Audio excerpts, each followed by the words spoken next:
ഭക്ഷണം കഴിക്കുന്നത് സത്യത്തിൽ ഒരു വലിയ മാറ്റർ തന്നെയാണ്, വലിയൊരു അധ്യായമാണ്. കാരണം മനുഷ്യന്റെ ഭൂമിയിലെ ഏറ്റവും അടിസ്ഥാന ആവശ്യമാണ് ഭക്ഷണം.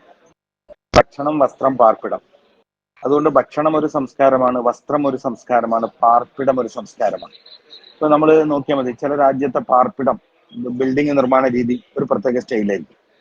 ഞാനിപ്പോ ദുബായിലാണ് ഉള്ളത്. ദുബായ് ഇന്റർനാഷണൽ സിറ്റി എന്ന് പറയുന്ന ഒരു വലിയൊരു പ്രദേശമുണ്ട്. അവിടെ വ്യത്യസ്ത രാജ്യത്തെ ബിൽഡിംഗ് നിർമ്മാണ രീതി കാണാൻ പറ്റും.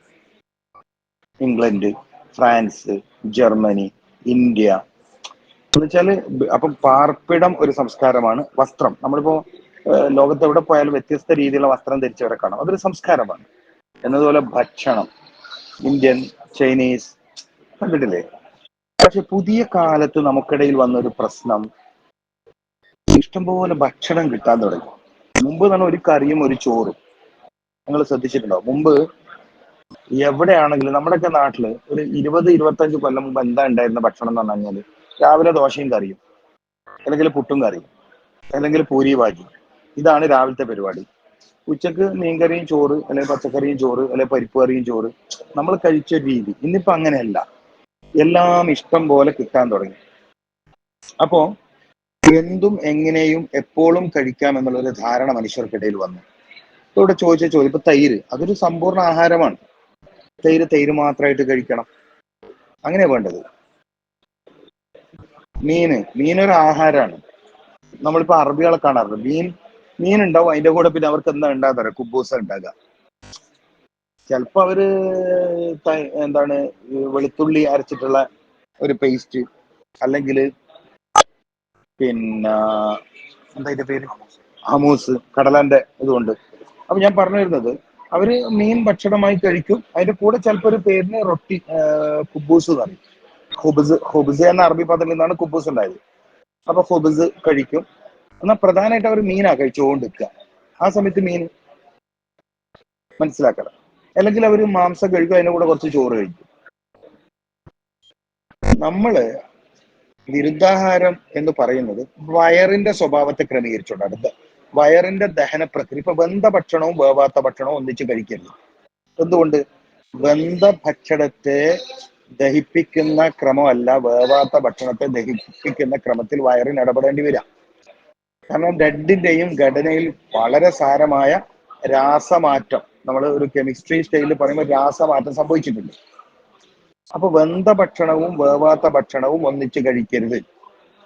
അതുകൊണ്ടാ വേവാത്ത ഭക്ഷണം വെന്ത ഭക്ഷണത്തിന് മുന്നേ തന്നെ ചവച്ചരച്ച് കഴിക്കുക. ഇപ്പൊ സലാഡുകൾ കഴിക്കും പോലെ. എന്നതുപോലെ കോഴി മാംസവും തൈരും ഒന്നിച്ച് കഴിക്കരുത്. എന്നതുപോലെ മത്സ്യവും മാംസവും ഒന്നിച്ച് കഴിക്കരുത്.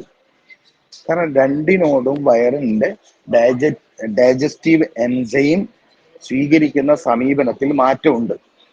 പിന്നെ ഇത് സാധാരണക്കാരുള്ള ഗ്രൂപ്പ് ആയതുകൊണ്ട് ഒരു സയന്റിഫിക് ആയിട്ടുള്ള ടേംസ് ഉപയോഗിക്കുന്നതിനൊക്കെ ഒരു പരിധിയുണ്ട്. നമ്മളിപ്പോ ഒരു ചോദ്യത്തിന് മറുപടി പറയുമ്പോൾ എല്ലാവർക്കും മനസ്സിലാകണം എന്നൊരാഗ്രഹം കൂടിയുണ്ട്. അപ്പം തൈര്, കോഴിമാംസം, മീന്, പാല്, ഇതൊന്നും ചേർത്ത് കഴിക്കാൻ പാടില്ലാത്ത ആഹാരങ്ങളിൽ പെടുന്നതാണ്. അതേസമയം ചേർത്ത് കഴിക്കേണ്ട ആഹാരങ്ങളും ഉണ്ട്. ഏതുപോലെ ഇപ്പൊ ഈത്തപ്പഴം കഴിക്കുമ്പോൾ ഒന്നുകിൽ തേങ്ങ, അല്ലെങ്കിൽ കുക്കുംബർ, അല്ലെങ്കിൽ വെള്ളം അതിന്റെ പിറകെ കഴിക്കുന്നത് നല്ലതാണ്. അതൊരു ക്രമമാണ്. തണുത്ത ഭക്ഷണം കഴിക്കുമ്പോൾ ചൂടുള്ള ഭക്ഷണം കഴിക്കരുത്. അതായത് ഇപ്പൊ നമ്മൾ എന്താ പറയാ, നമ്മൾ നല്ല ഫുഡ് കഴിച്ചു, ഇച്ചിരി ചൂടൻ സ്വഭാവമുള്ള ഫുഡാണെന്ന് വെച്ചോ, ചിക്കൻ, ചെമ്മീൻ, അയില, ചൂര, കല്ലുമക്കായി, ഇളമ്പക്ക, കൂന്തള്, മാന്ത, ഇത് ചൂടൻ സ്വഭാവമുള്ള ഫുഡാണ്. ഇത് കഴിച്ചാൽ നേരെ ബാക്കിൽ നമ്മൾ ഐസ്ക്രീം കയറ്റിയാൽ, അല്ലെങ്കിൽ പിന്നെ ഫ്രിഡ്ജിൽ വെച്ച വെള്ളം കുടിച്ചാൽ പ്രശ്നം തന്നെയാണ്. ഇപ്പൊ ബിരിയാണി കഴിച്ചിട്ട് നമ്മുടെ ഈ ഗൾഫ് രാജ്യത്തൊക്കെ ഡ്യൂ, അല്ലെങ്കിൽ പിന്നെ സ്പ്രൈറ്റ്, ഭയങ്കര അപകടമാണ്. പറയൽ വേഗം ദഹിക്കുന്നതാണ്. വേഗം ദഹിക്കേണ്ടതുണ്ടോ? അവിടുത്തെ ചോദ്യം അതാണ്. ഭക്ഷണം വേഗം ദഹിക്കേണ്ടതാണോ? ഒരു വല്ലാത്ത തെറ്റിദ്ധാരണ ജനങ്ങൾക്കിടയിലുണ്ട്. ഭക്ഷണം വേഗം ദഹിക്കാൻ നല്ലതാണ്, അല്ലെങ്കിൽ ദഹിക്കൂലേ, വയറിന് അതിന് കഴിവില്ലേ? അപ്പൊ ഈ കാര്യം നമ്മൾ മനസ്സിലാക്കണം.